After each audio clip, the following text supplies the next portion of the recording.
masaya! Let's go!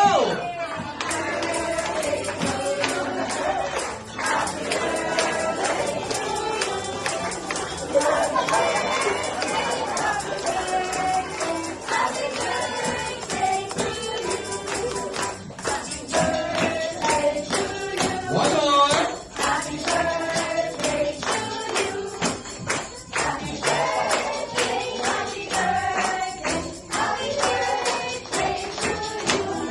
Alright, palakpakan naman tayo para kay Jaden. Of course, dito po, Mommy, Daddy, Ate, close your eyes for Jaden po. Make a wish.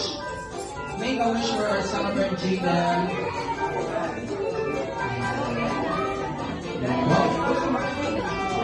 And blow your candle. Palakpakan